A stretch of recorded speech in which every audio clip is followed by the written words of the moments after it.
11h02 aqui no Rio de Janeiro, conforme combinado com os nossos queridos e amados ouvintes. Hoje nós estamos recebendo aqui no nosso debate 93 o candidato ao governo do estado do Rio de Janeiro, Marcelo Crivella. A presença dele faz parte de uma série onde temos aqui e queremos ouvir aqui os candidatos ao governo do estado do Rio. Nessa série, você e o candidato. Quando você, ouvinte amado, pode fazer as suas perguntas, encaminhá-las aqui para o nosso e-mail, você e o candidato @radio93.com.br. Participar conosco aqui com muita alegria. Será muito bom ter você com a gente aqui na 93 FM. Conforme acordado com os assessores, conforme combinado e comprovando aqui a sua presença conosco, muito bom dia, senador Marcelo Crivella, candidato ao governo do estado do Rio de Janeiro. Muito bom dia, J.R. Vargas, e muito bom dia aos ouvintes, que aqui você falou muito bem, aos amados ouvintes. É um privilégio nosso recebê-lo aqui, viu? O privilégio é meu estar aqui com você e ouvir você falar isso, amados ouvintes. Em nenhuma outra rádio no Brasil se fala assim, amados ouvintes. É um costume nosso cristão. É verdade, a gratidão também nossa, esses maravilhosos ouvintes que nos acompanham. Muitos deles encaminharam pra gente perguntas que serão feitas a partir de agora, com esse tempo já combinado de 50 minutos para nós termos aqui esse diálogo, essa conversa e essa entrevista especial a partir de agora, minha gente, aqui na 93 FM. Esta é a Rádio do Povo de Deus.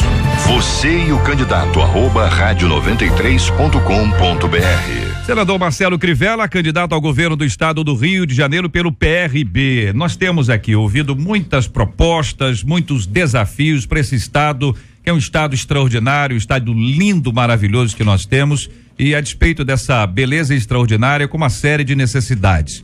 Na sua opinião, inicialmente, qual é a área do estado do Rio que o senhor considera mais difícil, com maior carência, e que o senhor entende que seja a área que o senhor vai precisar investir ainda mais caso seja eleito? Olha, eu acho que é a área da saúde. Hoje nós temos 20 mil pessoas no nosso estado que estão na fila de cirurgia, e se nós colocarmos os que precisam de exame, aí já passa de 50 mil. Elas precisam ser tratadas com prioridade. Agora as pessoas sempre perguntam, Crivella, como é que você vai arrumar dinheiro para fazer essas operações? Então vamos lá, Crivella, como é que o senhor vai arrumar dinheiro? De perda de vesícula, de apêndice e hérnias, etc e tal. Eu vou assumir um compromisso aqui com os meus irmãos. Eu não vou gastar dinheiro com propaganda do estado. Pra você ter uma ideia, JR, o Rio de Janeiro ano passado gastou 300 milhões de reais com propaganda. Nosso orçamento é 70 bilhões. São Paulo tem um orçamento de 200 bilhões. Eles gastaram 200 milhões. Minas tem um orçamento igual ao nosso, 70 bilhões. Sabe quanto eles gastaram de propaganda? 10 milhões. Nós gastamos 300 milhões para promover o governo. Então eu não vou gastar esse dinheiro e vou usar esse dinheiro para comprar equipamentos, para contratar médicos, para fazer convênios com a rede privada, enfim, para podermos dar destino a esse problema que é uma coisa que nos aflige, porque tem pessoas que numa crise dessa de perda de vesícula sobem pelas paredes de dor. É verdade. Agora o nosso ouvinte Ricardo diz o seguinte: quais são os projetos que o senhor realizaria na área da saúde, e traz aqui em especial essa ideia do projeto Canaã, que o senhor sempre fala a respeito disso, e é importante que o senhor compartilhe aqui com os nossos ouvintes. É a pergunta do Ricardo Teixeira, que está nos acompanhando agora, sobre este tipo de envolvimento, ou seja, a perspectiva de que o projeto seria também uma alternativa no campo da saúde, e se o senhor entende que isso seria viável para aplicar aqui também no nosso estado. Claro, JR. Ricardo, muito obrigado pela sua pergunta. O projeto da Fazenda Nova Canaã é um modelo de reforma agrária para o país. São 500 hectares onde tem frutas, são 10 mil pés de pinha e também horta, tem animais, tem galinha, tem porco, tem ovelhas, e ali 600 crianças estudam em horário integral, e também os assentados. Pois bem, ali você tem a saúde básica, porque as crianças todas têm tratamento dentário, tem revisão médica, os que precisam de óculos recebem o óculos. É isso que a gente precisa fazer também para as nossas crianças do Rio de Janeiro. Onde o senhor pensa que seria o ideal? Onde é que o senhor pensa, olha, vou assumir, em quanto tempo o senhor entende que isso poderia ser aplicado? E onde? Fisicamente? Que lugar que seria esse ou quais lugares seriam esses? O Rio de Janeiro tem 1.300 escolas, 250 mil alunos no ensino fundamental e 450 mil no ensino médio em números redondos. Eu acho que nós temos que começar pela rede pública, quer dizer, fazendo com que essas crianças tenham acesso ao oculista, ao médico, que elas tenham acesso ao horário integral nas aulas, que é uma coisa que Brizola já pensava lá atrás e que foi abandonado. É o primeiro passo. Eu espero que até o final do meu governo a gente tenha conseguido fazer com que a maioria da rede pública do Rio de Janeiro tenha horário integral. No ensino médio, eu acho que a gente pode ter também a televisão, a TV Enem. Nós podemos, que os nossos professores são muito bons, nós podemos fazer com que a TV Enem seja o complemento do horário integral. Quem vai à aula de manhã assiste TV Enem à tarde, quem vai à tarde assiste TV Enem de manhã. Agora, nas áreas rurais do Rio de Janeiro, nós podemos fazer também fazendas para nossas crianças, escolas fazendas, como a Fazenda Nova Canaã, que possam ter aquele mesmo estilo. Não é uma coisa para ser feito na área urbana, mas na área rural pode fazer exatamente igual. Agora, JR, deixa eu só te falar uma coisinha, eu não quero ser muito longo para ser fastidioso. Mas você sabe que Deus é maravilhoso. Quando eu cheguei ali, eu sempre acreditei que tinha uma riqueza.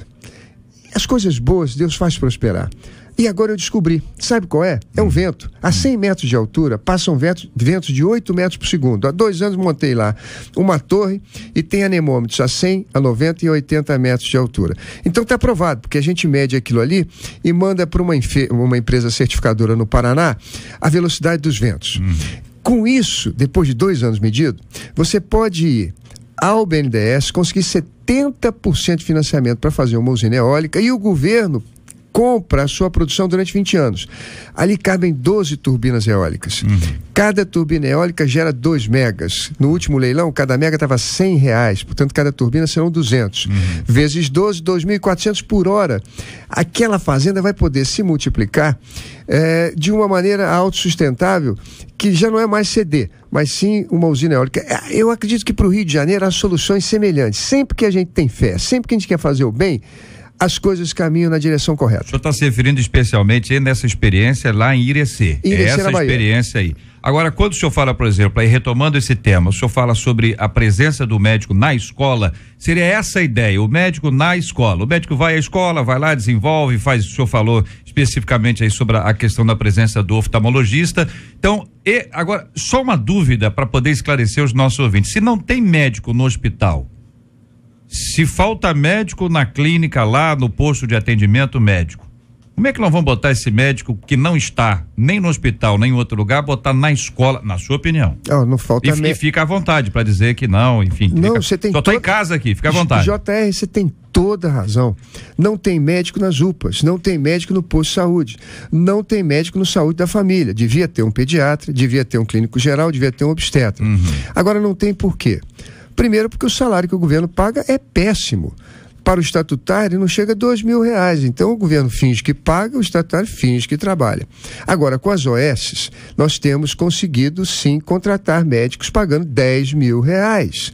E esses médicos são cobrados não só quantitativamente, como também qualitativamente no serviço que prestam à população.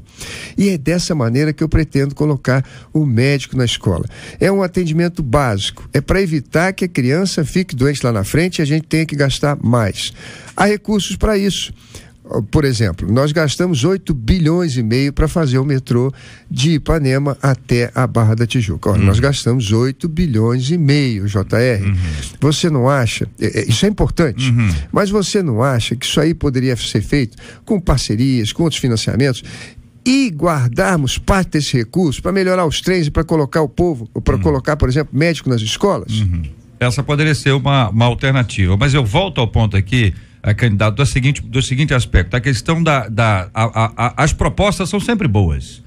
Acredito que todos os candidatos tenham propostas excelentes, e o senhor é um deles, tem propostas ótimas, mas na questão da execução, quando se fala, por exemplo, vamos aumentar o salário do médico, ainda que isso seja viável, Hoje nós temos a ausência dos médicos porque eles não são controlados, não há um controle, não há uma gestão clara que possa nos assegurar que qualquer pessoa que vai estar com aquela crise que o senhor se referiu, a pessoa está com a pedra na vesícula, está com crise e ele vai no hospital e não tem um médico. Às vezes ele vai no hospital, tem um médico, mas ele não é atendido. O médico fica numa situação de ter que definir o que é prioridade. Antes desse médico tem uma triagem, que muitas vezes define isso sem nenhum critério técnico. Ou seja, se há essa dificuldade nesses lugares onde a gente espera que haja médico, como levar esse médico para a escola? Olha, JR, nós precisamos fazer.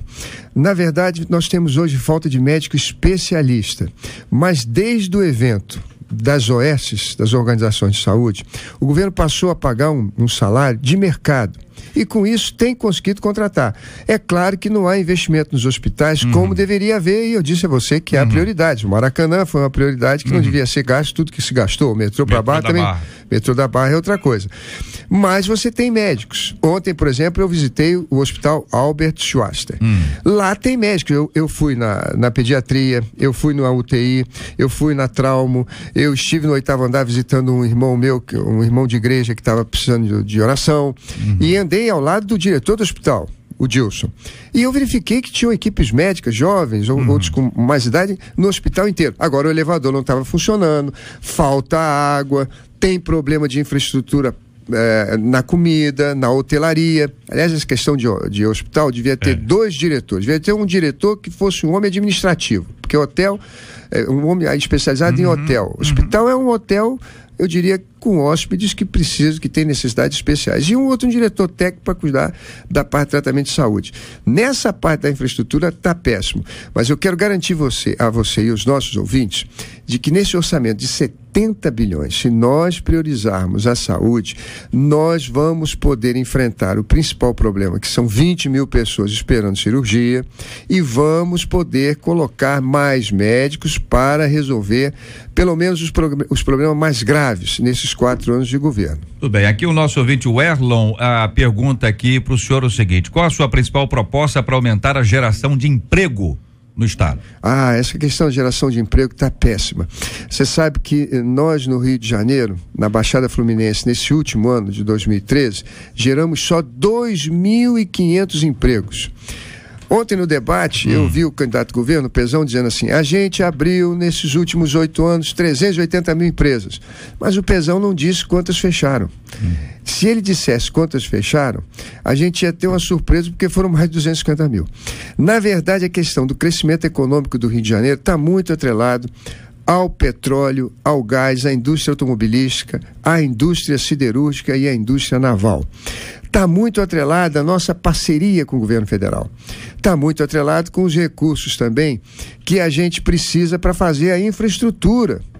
Olha, a Petrobras vai, até 2020, encomendar 38 plataformas de petróleo, 28 sondas, 88 navios petroleiros que agora tem que ter casco duplo e mais 140 barcos offshore. Claro que vai surgir uma indústria de nave-peças. Aonde tem que estar essa indústria? Em São Paulo? Em Minas Gerais? Não, ela tem que estar na Baixada, em São Gonçalo, que são regiões dormitório e que tem que se transformar em regiões produtivas. Como é que a gente vai botar lá se não tem água? Se não tem luz? Se as ruas não têm CEP? Como é que a gente vai colocar lá se não tem banda larga, se não tem internet? Então essa questão da infraestrutura é fundamental para a gente gerar emprego. Qual é a minha ideia para fazer a geração de emprego do Rio de Janeiro? Adensamento das cadeias produtivas. Todas as nossas empresas, sejam siderúrgicas, seja indústria naval, seja automobilística e petróleo e gás, tem que ter planejamento do governo para que tudo que eles comprem aqui. Então nós vamos treinar a mão de obra, vamos incentivar pequenas microempresas e até cooperativas de funcionários para fornecerem a eles aquilo que eles estão comprando em Minas e em São Paulo. É claro que para surgir essas pequenas empresas, nós vamos ter que aplicar dinheiro em infraestrutura. E aí eu trago uma boa notícia. A SEDAI melhorou financeiramente no governo. Aí tem que dizer o que é bom. Acho que é horrível o candidato que diz que os outros fazem tudo errado, só ele tem virtudes. A SEDAI melhorou na parte financeira. Da água que ela fornecia, ela só conseguia medir metade. Agora ela está medindo 60%. Então o prejuízo é 40%. com essa melhora, a gente conseguiu 3 bilhões de empréstimos para o ano que vem na Caixa Econômica. É a hora da gente redimir a Baixada de São Gonçalo da falta d'água. E com água, com tratamento de esgoto, já é um grande passo para a gente fazer o adensamento das cadeias produtivas no Rio e gerar muito emprego de qualidade. Olha, o nosso ouvinte Luiz Henrique de Oliveira, e o senhor sabe que nós estamos aqui respondendo às perguntas dos nossos ouvintes, que para nós é prioridade absoluta para responder, o compromisso é exatamente com eles. Ele tem 42 anos, dos quais 34 ele mora no bairro Parque Veneza, em Belfor Roxo. E é sobre água. Ele diz: desde então toda essa região não é contemplada com abastecimento de água e não há uma rede de esgoto coletora. Ele diz mais: quais são os seus planos e projetos para esta região, especificamente visto que a SEDAI, para os projetos do Minha Casa Minha Vida, ele colocou rede de água direto para esses condomínios, e os moradores adjacentes ainda utilizam e dependem de poços artesianos. Basicamente isso. E eu tenho condição de tratar a água do meu poço, porém nem todos têm isso. Ou seja, se a água está ruim, saúde vai para o espaço, vai chegar no hospital outra vez, aquela história toda se reinicia. Qual é a sua perspectiva, o seu ponto de vista, a sua proposta sobre este assunto que envolve o abastecimento? Inclui aqui a menção do nosso ouvinte que o Minha Casa Minha Vida tem, mas para os que já estavam lá e os bairros adjacentes, não tem. Palavra dele. É do Renato, né? É, Renato. Luiz Henrique. Perdão. Luiz Henrique, você tem toda a razão. É uma dívida histórica do Rio de Janeiro com a Baixada Fluminense, que tem problema de falta d'água. Aliás, não é falta de água, é que a água está no lugar errado. Ao invés de ela estar nas adutoras e nas redes de distribuição, ela está hoje no carro-pipa, ou então no poço. Essa água precisa estar, como eu disse, dentro do sistema de abastecimento. Quando você paga 1 metro cúbico, que são 1.000 litros de água na SEDAI, você paga R$1,80. Quando você compra essa água num carro-pipa, você paga R$30. Então é uma indústria muito lucrativa. Interessa alguém, isso está dizendo? Muito. Você para o seu caminhão, enche de água lá na SEDAI, aquilo que você pagou para encher um caminhão R$18, você vai vender a R$400. Isso é um lucro exorbitante que não existe em lugar nenhum do mundo. Agora, isso é a falta da presença do poder público. Nós vamos usar esses 3 bilhões que eu falei aqui para você, para nós fazermos essas redes, para nós colocarmos válvulas controladas, eu diria remoto, controle via computador. A distribuição de água, a água é um fluido, é como o nosso sangue. Se você tem uma artéria, por exemplo, que está obstruída, a sua pressão cresce, sua pressão fica alta, porque no fluido a vazão é constante, não é? Lei de conservação de energia. É assim que Deus move, por exemplo, os aviões nas turbinas, é assim que as hidrelétricas movem as grandes turbinas com a água. A vazão precisa ser constante. Então, se há estrangulamento, aumenta a pressão. Quando aumenta a pressão, há vazamento, fura para todo lado. Então é preciso ter inteligência na distribuição das redes que nós vamos construir, não só para que a água chegue à casa das pessoas, mas também para que o esgoto seja coletado. O pior problema, que é o de São Paulo, escassez de água, nós não temos, nós temos água. O que falta é a gente fazer as redes de distribuição e redistribuição modernas, bem dimensionadas e com as válvulas todas elas bem controladas, até de maneira remota, para que nunca mais falte água na Baixada. Os recursos estão aí, são 3 bilhões que virão com os empréstimos na Caixa Econômica garantidos pela presidenta Dilma. Muito bem, aqui quando a gente fala sobre a questão da água, Baixada, São Gonçalo, que tem muita dificuldade, muita luta, por exemplo, em outra área, é o caso do nosso ouvinte Bruno, que é morador de São Gonçalo e pergunta quais são suas propostas para a questão da segurança pública. E aqui também a Natália Viegas diz: o município de São Gonçalo está perigoso.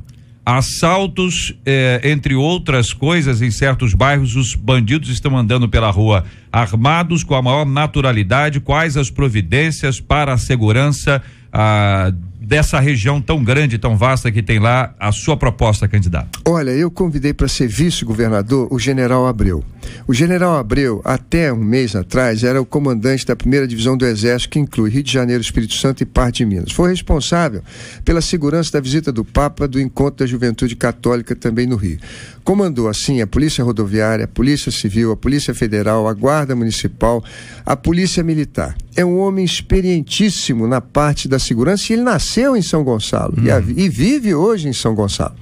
Ele colocou no site, no nosso site, PRB10, Marcelo Crivella, PRB10, as 17 propostas que nós temos para resolver e enfrentar a crise da segurança pública no Rio de Janeiro, que passa não só por melhorar as condições do soldado, com coisas simples, colete à prova de bala para levar para casa, ticket refeição, o Minha Casa Minha Vida da Polícia Militar, mas também passa por uma questão da gente ter policiais com motocicletas na rua, para poderem se espalhar por todo o nosso estado e fazer a ação de presença, evitando que aqueles que fugiram das comunidades pacificadas pela UPP estejam agora nas ruas assaltando as pessoas de bem.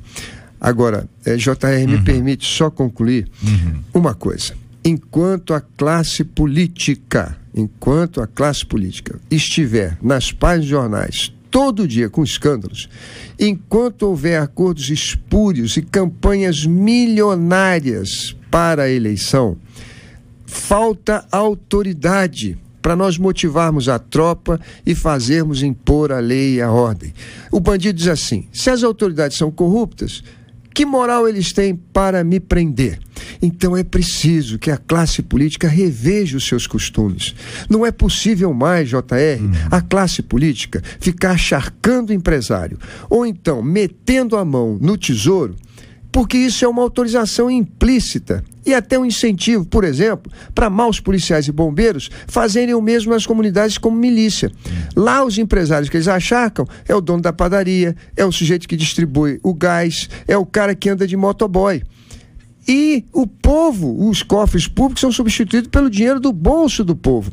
Então, é preciso haver uma renovação política. JR, se não mudar a política, o Rio não muda. Então eu peço aos meus ouvintes, aos nossos ouvintes, que prestem atenção nisso, porque se a classe política que foi eleita tiver dezenas de processos, for ficha suja, não terá autoridade nem para motivar a tropa, nem para combater a bandidagem. Olha, sobre esse assunto especificamente, a gente alterna aqui os temas exatamente para poder ficar mais ágil, ficar mais leve, o nosso ouvinte poder acompanhar especificamente. Quando, por exemplo, o senhor fala sobre a questão do ficha limpa, né? Isso se apresenta sempre como o candidato ficha limpa, e isso é importante que o senhor diga sempre, evidentemente. Um dos nossos ouvintes aqui, o Erlon, que manda um outro e-mail, já é o segundo e-mail dele, ele diz o seguinte: sobre o seu partido, PRB, diz aqui o nosso ouvinte, ter 50% da bancada sob investigação, dentre elas falsidade ideológica, crime por falsificação de documentos. Sabendo que você é ficha limpa, não tendo nenhuma acusação contra você na Justiça Federal, o que acha da corrupção que vem sendo um câncer da política e como pretende lidar com isso, com essa situação no seu governo? Então, partindo do pressuposto, e aí a pergunta é essa, o Erlon faz, eu faço ao senhor, né? É fato isso aqui? Nós temos de fato aqui a presença de 50% dos candidatos do partido que o senhor está vindo como candidato sob investigação. É fato isso aqui? E como é que lida com a ficha limpa, uma vez que, se isso for de fato verdade? Olha, essa acusação me foi feita num debate na Globo. Eu pedi para o partido que investigasse. Para mim foi uma surpresa, porque o meu partido tem apenas 10 parlamentares. Até agora não vimos, pedimos as certidões, não recebemos, mas todos negam essas acusações que foram feitas. O que eu posso dizer, JR, é por mim. Eu não tenho 10 anos como senador, 2 como ministro. Não tenho um processo civil, criminal, eleitoral. Justiça estadual, Justiça Federal. E o general que está comigo também como vice, e o senador, que é o candidato Sebastião Neves, também não tem processo nenhum, somos ficha limpa. Agora, é verdade que os outros candidatos também são, porque senão não poderiam ter o registro. Agora, a lei da ficha limpa, precisava explicar isso aos ouvintes. Você só deixa de ser ficha limpa quando você é condenado em segunda instância. Então, por exemplo, há candidato para o governo do estado que tem 70 processos. Vocês podem ver nos sites. Já perdeu em primeira instância em 32. É muito provável que durante o governo, se ele ganhar, ele vai perder uma dessas 32 ações. E aí, imediatamente, se ele perdeu na segunda, que ele hoje está disputando, já perdeu em primeira, está nas 32 em segunda. Se ele perder na segunda, ele vira ficha suja.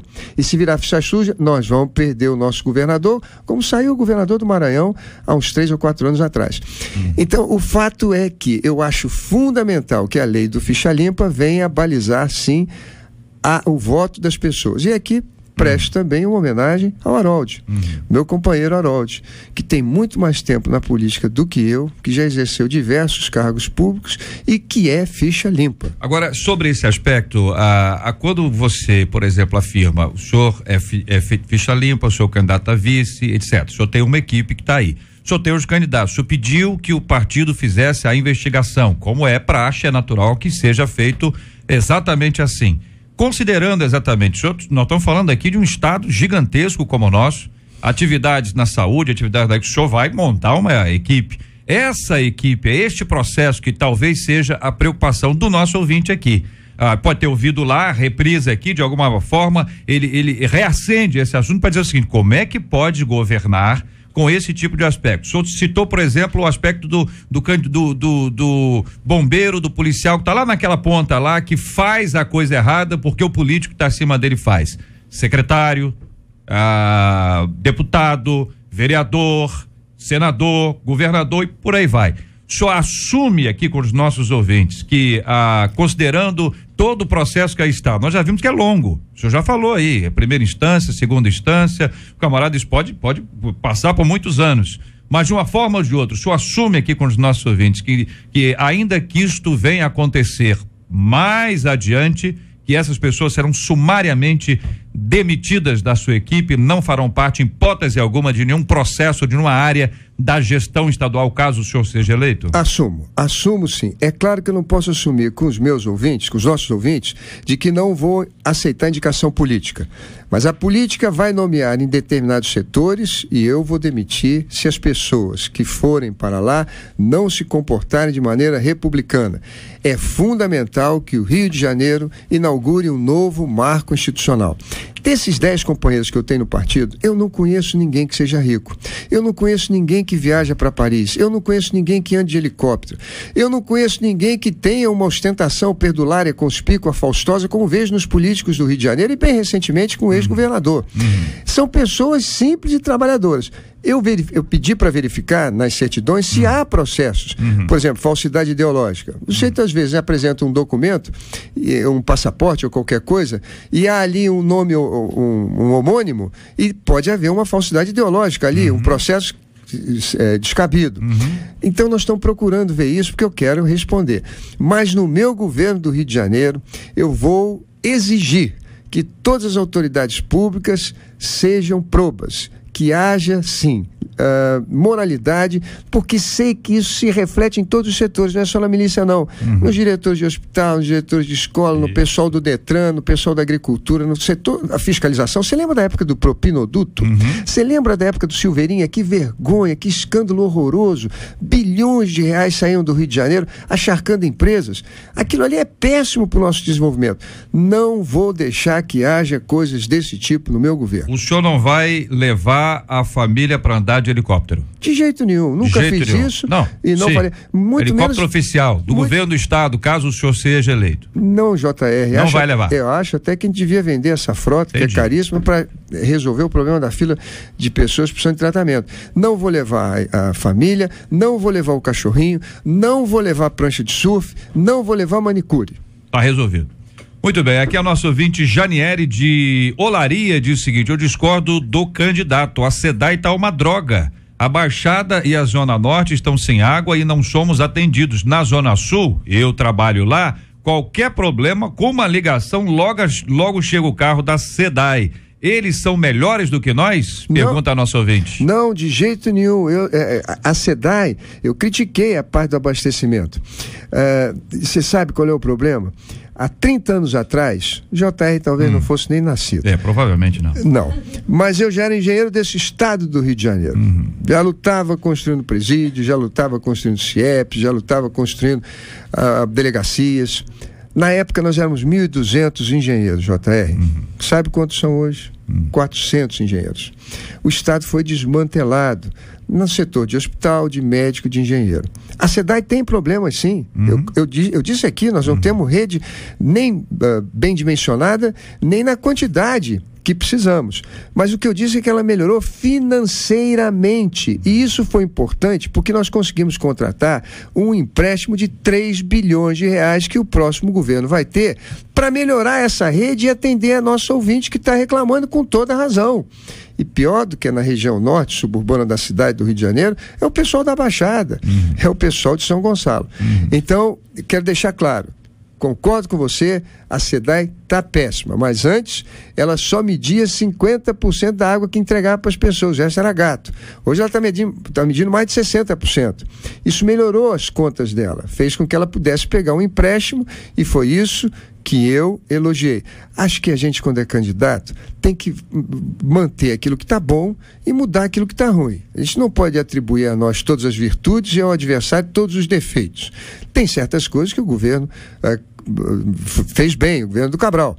E essa parte da gestão financeira da SEDAI melhorou e é bom para nós todos, porque nós vamos contratar, já está contratado 3 bilhões de reais e vai dar para fazer essa rede na Baixada, na região norte também e em São Gonçalo. O nosso ouvinte Anderson de Campo Grande diz o seguinte: sabemos que o senhor é engenheiro, sabemos que a cada dia o trânsito do Rio piora e a cada ano são colocados para circular no Rio milhares de veículos novos, fora os ônibus e caminhões que devem também entrar nesta conta, o que está causando um caos no nosso trânsito. O senhor, se eleito, como fará para resolver esse problema que piora a cada ano, visto que as ruas e rodovias são as mesmas por quase 30 anos, sendo que a circulação dos veículos só aumenta a cada ano e ninguém faz nada? Se eleito, como será o seu trabalho em relação a essa questão?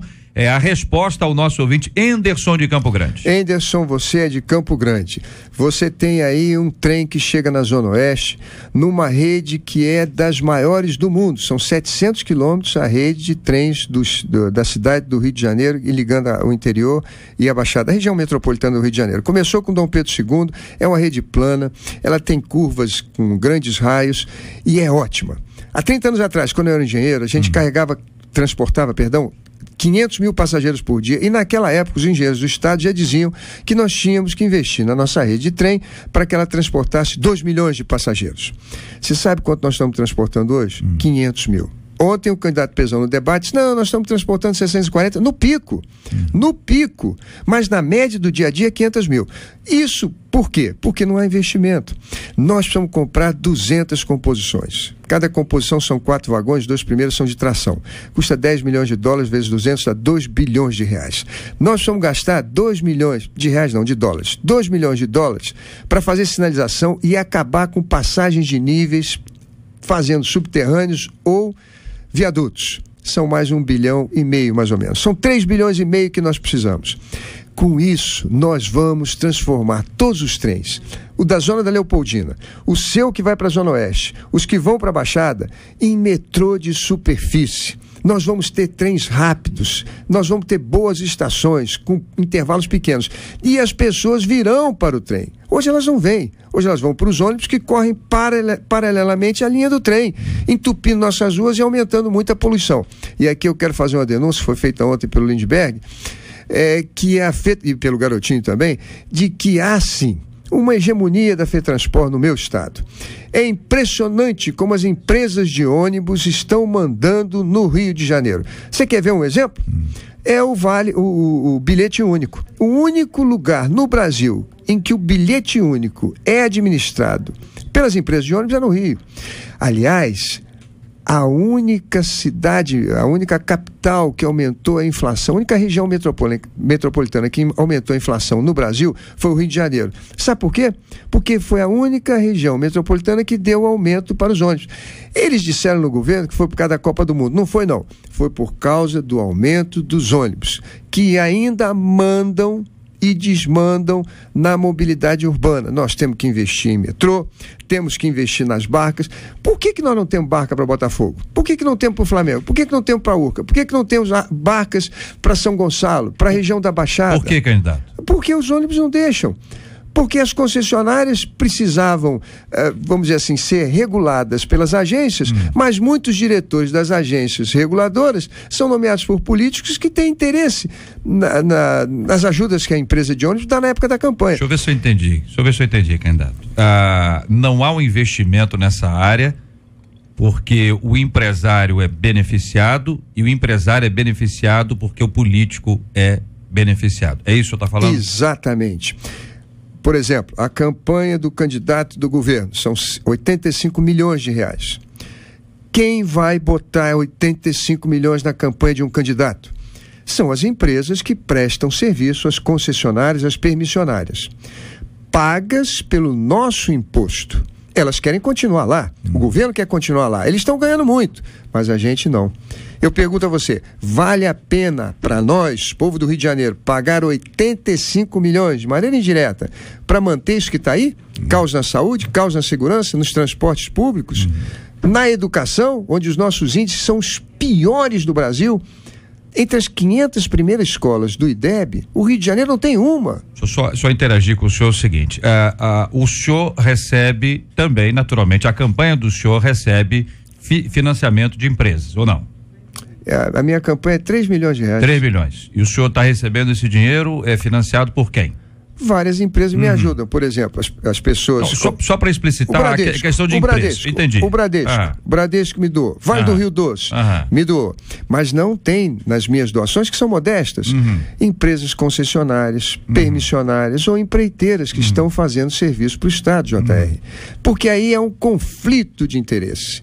Ora, se eu estou fazendo a reforma do Maracanã, e aí eu dou para a campanha do político, que é o que vai fiscalizar a minha obra, uma doação expressiva, qual será o nível de fiscalização que ele fará na obra que eu estou fazendo? Há ali um conluio de interesse, é um conflito de interesses. Voltando ao ônibus aqui, o senhor, por exemplo, afirma que 85% dos incentivos que nós temos hoje nessa área de transporte vão para os ônibus. Os subsídios. Não é isso? Aí que tem uma desoneração no valor de 6 bilhões. São exatos os dados? Um pouco mais de 6. Então, quer dizer, com esse investimento que o senhor está propondo, o senhor está dizendo que vai reverter esse quadro, que nós vamos ter menos ônibus, porque eles serão menos importantes aí, porque vai aumentar essa malha dos trens, a malha do metrô, e vai restaurar esse princípio que o senhor estabeleceu como básico, de 30 anos atrás. Está dizendo, há 30 anos nós prevíamos que isso iria acontecer e que nós precisaríamos dessa ação que não foi feita. Ou seja, foi dado espaço para o ônibus, e o ônibus, ao invés de melhorar a situação, piorou. Quando o senhor fala sobre esse assunto, só para interagir com o senhor, para poder entender, claro que existem coisas que são no campo municipal e outras são no campo estadual. O ouvinte, por exemplo, aqui reclama, por exemplo, tá na ilha, o Sérgio, dizendo que falta ônibus para eles lá que liguem e tal, porque tem 2 empresas só, e ele aponta isso que o senhor tá dizendo, só que no campo municipal, aponta que existe um tipo de predominância de monopólio de uma ou 2 empresas, ou mesmo às vezes de uma única empresa com nomes diferentes, na verdade é uma única empresa atuando nessa área. Então o senhor está dizendo que vai enfrentar esse assunto e o senhor vai resolver esse assunto caso seja eleito. Sim, JR, eu vou poder ter independência. Por isso a minha campanha é modesta, é difícil. Por isso eu tenho pouco tempo de televisão. Por isso estou o tempo todo na rua, tentando levar nossas propostas para as pessoas. Mas eu tenho certeza que se eu conseguir ganhar uma eleição para governador do Rio de Janeiro, sem aliança de nenhum outro partido, eu terei legitimidade para no governo só fazer aquilo que for bom para o nosso povo. Eu vou ter independência, eu vou ter liberdade. Eu quero fazer um novo marco institucional. A política do Rio já foi um exemplo para o Brasil. E desde Chagas Freitas para cá, a política do Rio ficou muito clientelista. A classe política do Rio de Janeiro é a classe política mais rica do Brasil.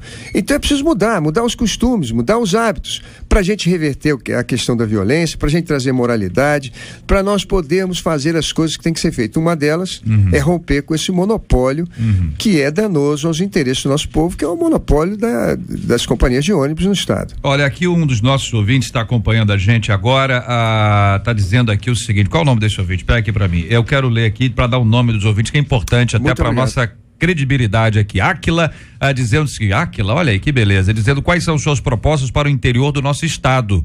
O interior ao qual me refiro é o noroeste do estado, que sofre tanto com enchente anualmente, pouca saúde, educação de baixa qualidade. Embora existam até escolas que tenham excelentes notas na avaliação do MEC, só tem boas notas porque na hora das provas avaliativas os professores dão respostas dessas provas aos alunos. Ué, complicou, hein? Complicou. Epa, de que forma o seu governo pretende lidar com essas situações? Não apenas pergunta, como faz uma denúncia. A nosso ouvinte, Áquila, imagino que seja a nosso ouvinte. Áquila, olha, ou nosso ouvinte, né? Quando eu fecho os olhos e penso na região do Noroeste Fluminense, desde Varriçai até Santo Antônio de Pádua, eu imagino uma indústria de aquicultura. Há muita água e há também produção agrícola para fábricas de ração. Quando ministro, eu já distribuí máquinas por todos esses municípios para escavar tanques nas propriedades das pessoas. Pouca gente sabe, mas o Rio de Janeiro importa todos os anos 200 milhões de dólares de peixe. Atum, bacalhau, sardinha. O Rio de Janeiro consome muito peixe. Agora, nós podemos ter uma indústria de aquicultura, quer dizer, de produzir peixe em cativeiro, muito bem estabelecida, lá no Noroeste Fluminense. Eu estou falando de fábrica de ração, eu estou falando de laboratório de alevinagem, estou falando de indústrias para beneficiamento desse pescado e de caminhões frigoríficos para distribuição. Ali pode ser feito isso e o Rio tem uma grande demanda. Assim como a gente tem, por exemplo, para hortifruti granjeiro, entre Teresópolis e Friburgo, um grande corredor, precisa ser melhor cuidado. Eu acho que tanto a Emater como a nossa empresa que cuida da pecuária, que agora me foge o nome, precisavam se estabelecer mais na região serrana. Eu sei que há um grande potencial para a produção de pescado na região noroeste e espero, se for eleito governador, e eu era ministro da pesca, trazer os incentivos que eu sei que existem no governo federal para que a gente pare de importar tanto peixe e possa produzir e consumir o peixe da nossa terra. Tudo bem, aqui outro ouvinte que trazendo aqui a sua opinião, Guilherme diz o seguinte: o governo do PT e a presidente Dilma tem um posicionamento favorável a minorias GLS e contrárias aos princípios cristãos, como no projeto de lei que caracteriza a homofobia como crime. Por outro lado, tenho visto cartazes que mostram a sua candidatura sendo apoiada pela presidente Dilma e pelo PT. Como será o seu posicionamento com relação a esse tema, caso o senhor vença? É posicionamento. Olha, como governador do estado eu não vou tratar desse tema. Tratei como senador. Como senador, a minha posição foi clara. A gente tem que evitar qualquer tipo de violência, discriminação e preconceito contra a população LGBT. Eu sou hétero, mas respeito quem não seja. E sou evangélico, mas também respeito quem não é. Eu acho que a lei da homofobia pecava numa coisa. É o que eu disse na minha primeira entrevista no jornal, no programa da Band. Homossexualismo é pecado. Não é crime, mas é pecado. É pecado porque a Bíblia diz. É pecado porque eu creio que seja pecado. E é meu direito expressar a minha fé pelos princípios de liberdade religiosa e a minha consciência. É claro que as pessoas usam isso para me colocar numa situação, e os evangélicos também, de homofóbicos. Mas não é homofobia. Isso é a minha liberdade. Se ele tem liberdade de ser homossexual, eu tenho de ser hétero. E nós temos que conviver pacificamente. Quando eu digo que é pecado, falo isso com o espírito cristão. Falo isso com o espírito de que haja arrependimento, de que haja conversão. Desde a minha infância é assim. Eu sempre procurei falar de Jesus a partir do momento que a pessoa me desse uma oportunidade. Agora, se não me der a oportunidade, eu vou guardar a minha palavra para outro que queira me dar a oportunidade.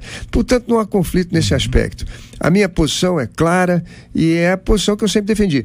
No Rio de Janeiro não vamos tratar desse assunto, porque isso é um assunto que está sendo tratado no Congresso Nacional. Agora, eu preciso do apoio da Dilma.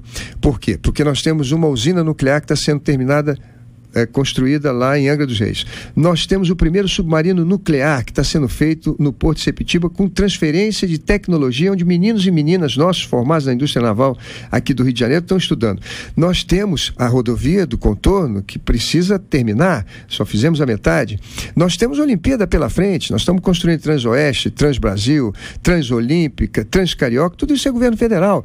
Nós temos que contar com os incentivos do Porto do Açu, nós temos que contar com os incentivos da Petrobras. Nós temos que contar com os incentivos, com o recurso do governo federal, para terminar a nossa refinaria de petróleo em Itaboraí. Então é muito importante que um governo de estado tenha um bom relacionamento com o governo federal.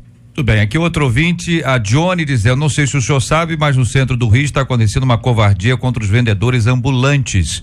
Perseguições, etc., com relação a esse assunto. O senhor tem algum projeto que envolva a questão dos ambulantes? Quero sim, quero fazer a organização de todo esse setor. Isso é um assunto municipal, mas também o governo do estado pode ajudar. Uma organização para que os nossos trabalhadores informais possam sobreviver. Nossa gente humilde que sob chuva, sol, poeira, passa a semana inteira tentando vender seus produtos para sobreviver. É preciso harmonizar isso. Eu ontem disse uma frase no debate, hoje está até no jornal O Dia, dizendo o seguinte: não há uma grande obra no meu estado que não tenha o sangue, o suor, as lágrimas do povo nordestino, dos imigrantes que vieram para cá. E hoje, uma grande parcela deles mora na favela. A injustiça social no nosso estado, cometida contra os menores, sobretudo os trabalhadores, é uma coisa que nós não devemos aceitar. Todas as estações de metrô, todas as estações de trem modernizadas, todos os pontos de barca, nós podemos fazer bons mercados para que o nosso comércio informal possa trabalhar com dignidade, e eu me comprometo a trabalhar por vocês.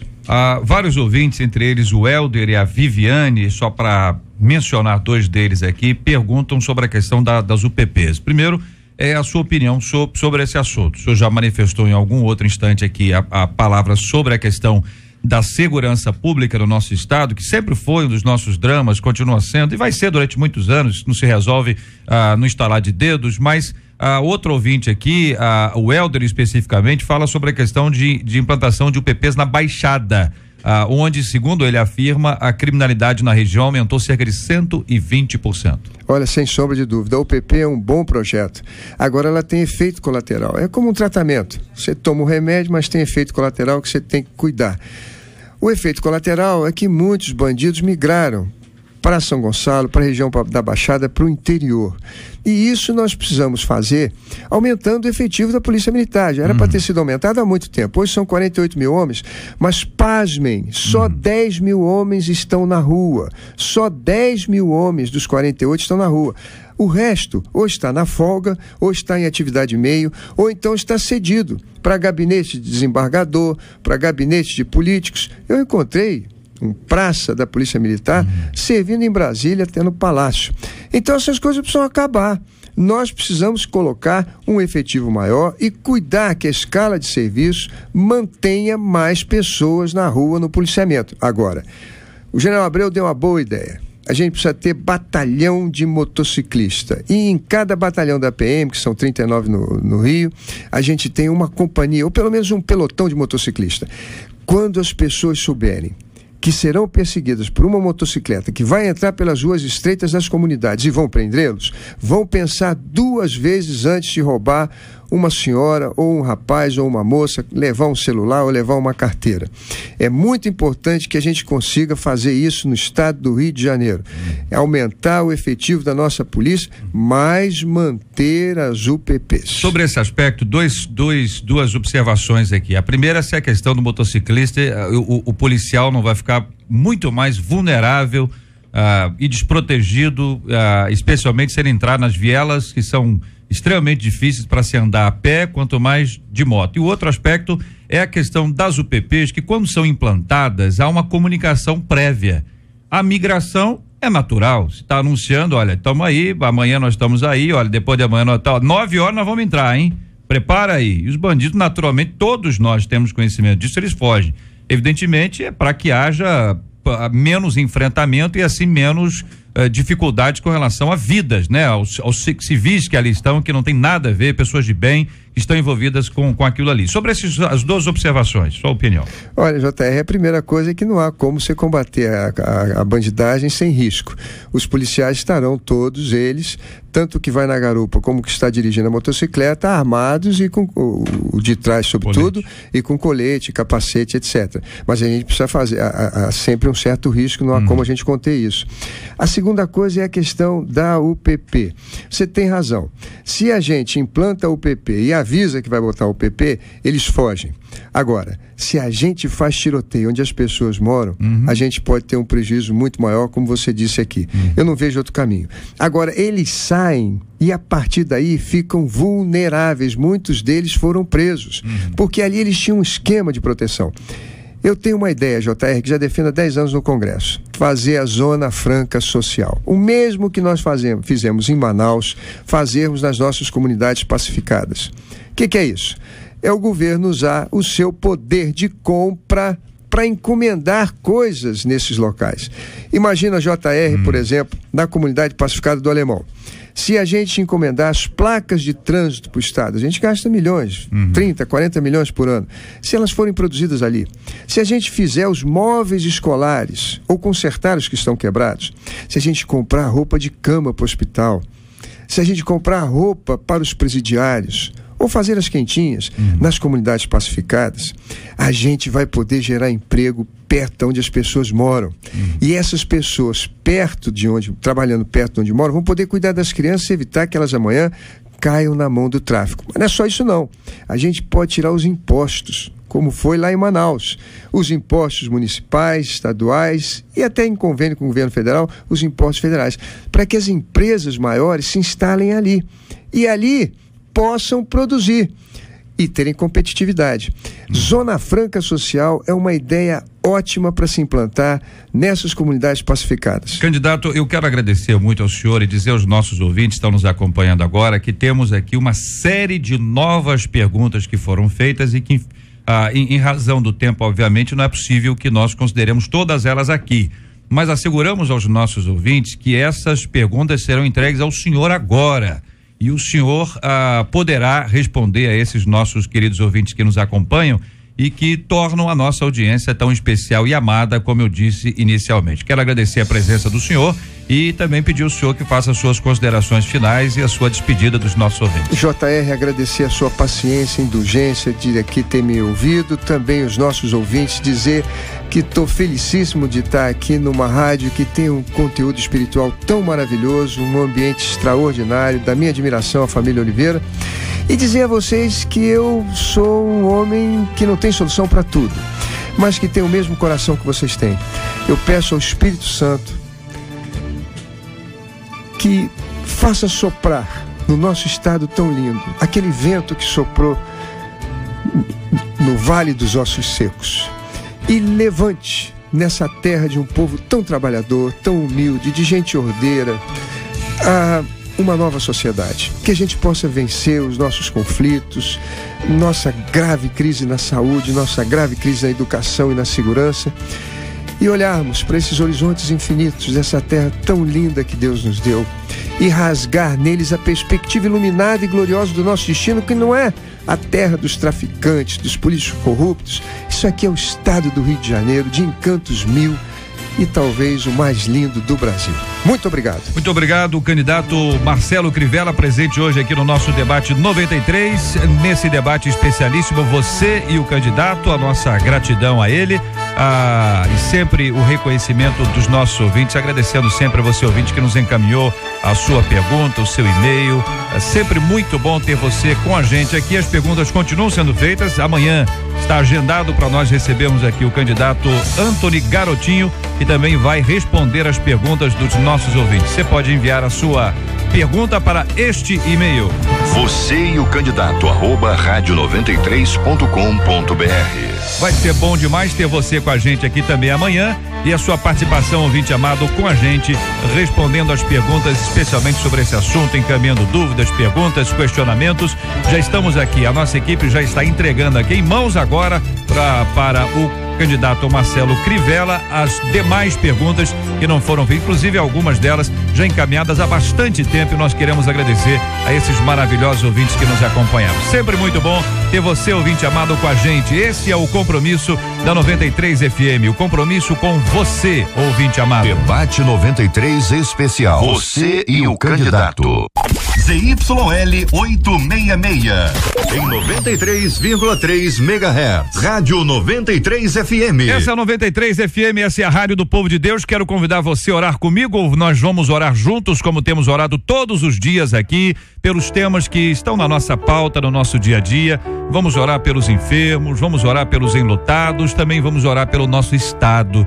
Vamos orar por essas eleições. Nós estamos ouvindo os candidatos. Cada entrevista como essa, de 50 minutos, conforme o nosso acordo aqui com todas as assessorias, elas são importantes para responder, para formar opiniões, e a partir disso nós continuamos a orar, a pensar e a discutir esses temas que estão presentes na nossa pauta, no nosso dia a dia. E é sempre muito bom ter você com a gente aqui na 93 FM para juntos orarmos e buscarmos a direção e a bênção do nosso Deus e Pai sobre todas essas histórias que são tão importantes para a nossa vida.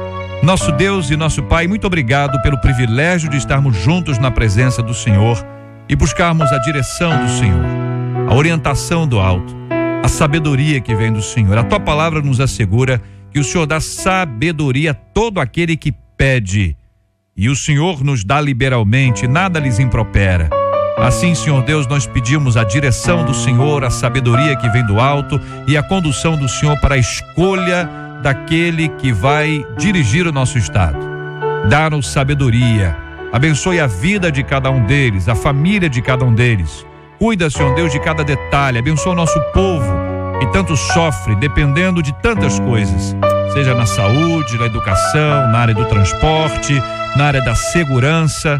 Tenha misericórdia, Senhor Deus.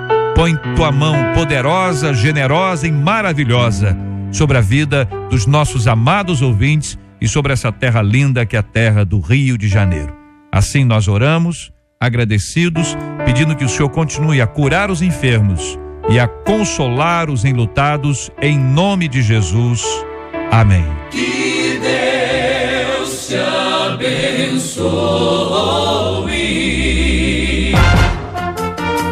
Você acabou de ouvir Debate 93.